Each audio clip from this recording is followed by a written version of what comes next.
Dalson Raghunathan. Terima kasih Datuk Seri Yang Di-Pertua. Soalan saya nombor 12. Perdana Menteri. Bismillahirrahmanirrahim. Tuan Yang Di-Pertua, Kementerian Pembangunan Wanita, Keluarga dan Masyarakat telah merangka dan melaksanakan pelbagai inisiatif dalam konteks memperkasa dan mensejahterakan warga emas di negara ini. Inisiatif dan program yang dilaksanakan adalah berdasarkan kepada dimensi penuaan yang terkandung dalam dasar warga emas negara, iaitu penuaan aktif, penuaan positif, penuaan sehat, penuaan produktif dan penuaan menyokong.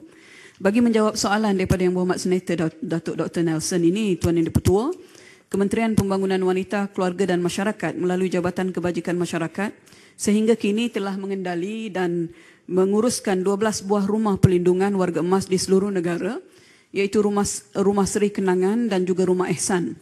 Tujuan utama penubuhan Rumah Seri Kenangan adalah untuk menempatkan warga emas yang tidak mempunyai waris ataupun penjaga dan yang berupaya menguruskan diri dan memberi jagaan dan perlindungan demi menjamin keselamatan dan kesejahteraan serta kualiti hidup mereka. Manakala Rumah Ehsan adalah bagi menempatkan warga emas yang tidak berupaya mengurus diri sendiri, tidak menghidapi penyakit berjangkit dan disahkan oleh pegawai perubatan kerajaan sebagai penyakit melarat. Dalam menyokong usaha untuk mengekalkan golongan warga emas dapat terus menikmati kehidupan bersama keluarga, KPWKM melalui JKM telah pun menyediakan bantuan warga emas sebanyak RM500 sebulan sebagai saraan hidup kepada warga emas yang memerlukan bantuan untuk terus tinggal dalam komuniti.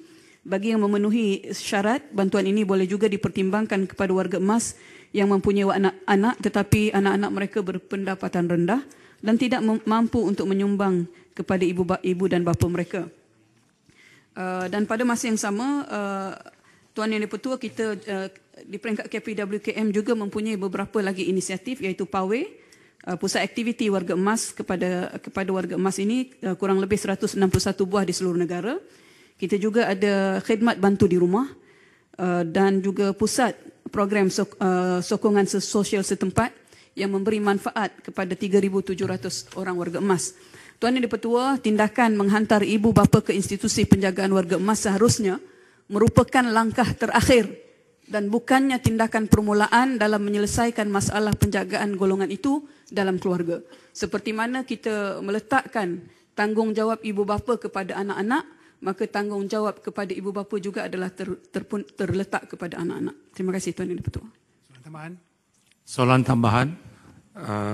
Sebelum soalan tambahan, daripada setahun lebih yang saya berada di sini, masih lagi 12 SK dan sama juga angka tersebut belum naik-naik lagi, tetapi warga tua ataupun warga menua, statistik dia semua tahu sudah naik.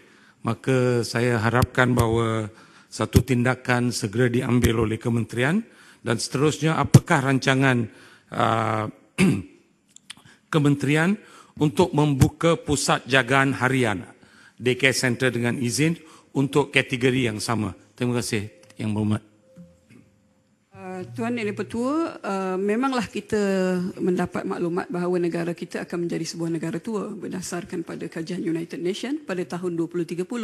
Tetapi tidak bermakna semua warga tua itu memerlukan perlindungan daripada pihak kerajaan. Saya mengakui bahawa kita ada 12 pusat perlindungan ini dan sebenarnya kalau kita lihat di sudut kapasitinya adalah 1,640.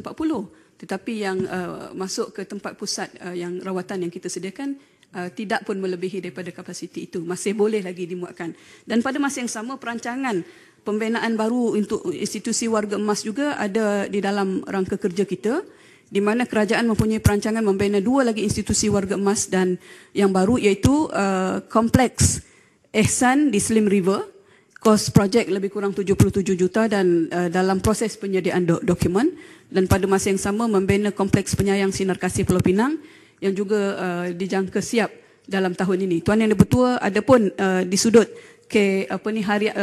harian itu, kita telah pun menyediakan pusat aktiviti warga emas yang boleh juga anak-anak ini menghantar ibu bapa ke situ untuk beraktiviti bersama dengan komuniti.